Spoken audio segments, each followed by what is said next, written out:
okay? When you have a tree, don't make fun of my writing, okay?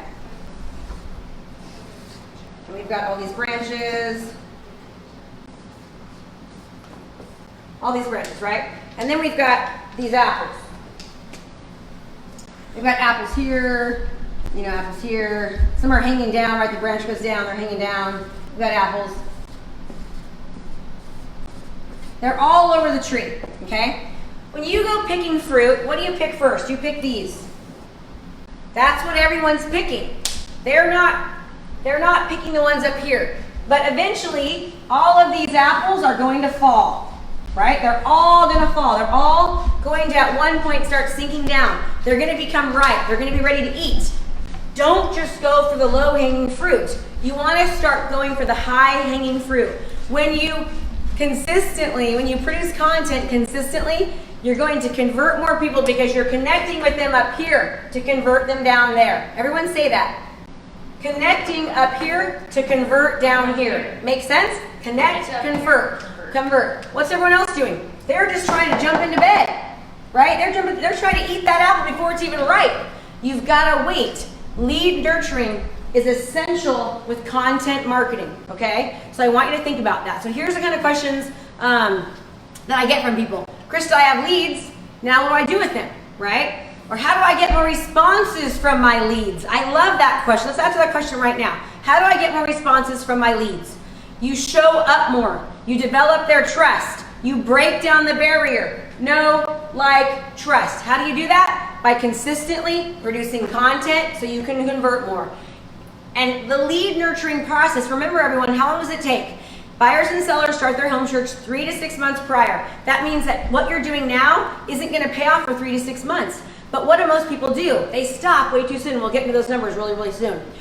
So, my sphere of influence is small. That's okay. Remember, when you're showing up as the expert, when you're actually giving people value, when you're serving people, when you're that go-to trusted advisor and resource, it doesn't matter how big or small your sphere of influence is. What matters is that you're being seen constantly in front of the community. So let's talk about what lead nurture is. You can show that slide. It's relationship building with your leads at every stage of their client journey. Let me say that one more time. It's lead nurture is relationship building with your leads at every stage of their journey. But what do most people do? They go after the low-hanging fruit. And that's it. They're on to the next. They forget that all this fruit up here is going to drop and it's going to become ripe so it can be eaten. All right? So, I want you to think about this. This is a study from the Harvard Business Study on leads. Okay? Leads and lead nurturing. 30% of leads never get contacted at all. This is a study from Harvard. 30% of leads never get contacted. No one ever calls them. Okay? You get up to 70% increase in client receptiveness after 6 attempts. What does that mean? You've got to call someone. You've got to show up where they're looking at least 6 times. After 6 times, your lead conversion, you're actually getting a hold of them, is going to increase 70%. So we've got to keep on going. You've got to keep on nurturing that lead. You've got to keep making the attempts. 30% never get contacted, and it takes, 6 contacts to get a 70% increase. That's some big numbers. So we need to make sure that we're doing that. Now, another study from the National Association of Realtors that shows that buyers and sellers start their home search 3 to 6 months earlier. What does that mean? Listen here, everyone. Buyers prefer to do their own research online first. 68% of them go online first before ever contacting an agent or doing anything else. The number of people that actually are online, buyers and sellers, it's like 99%. Everyone's online. But before they even contact an agent or a lender, 68% of them go online first. So you've got to be online where they're looking. 96% of visitors who came to your site, they're not ready to buy yet. What does that mean? 96% is up here. 4% is down here. What are most people doing? They're going to the 4%, but 96% aren't ready. I mean, think about that number. That's insanity to me. So 96% are up here, right?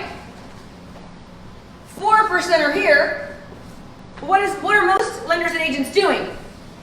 they're getting rid of all these apples.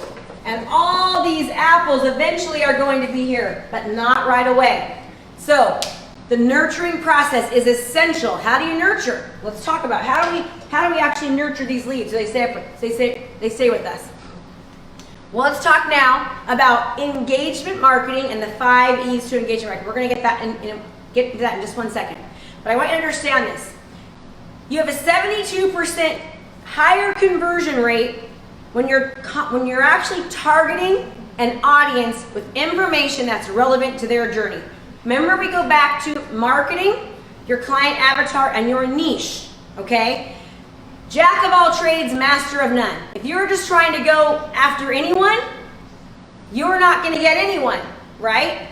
When you are nurturing your leads, whether it's a buyer or a seller, or whether it's someone who's maybe wanting to refinance, a millennial, somebody who's moving up, moving down, right? Seniors, baby boomers, you need to produce content that speaks their language, right? If I'm a millennial, I'm not interested in senior housing, okay? So you're going to have a 72% higher conversion rate when you target people with content that's relevant to them.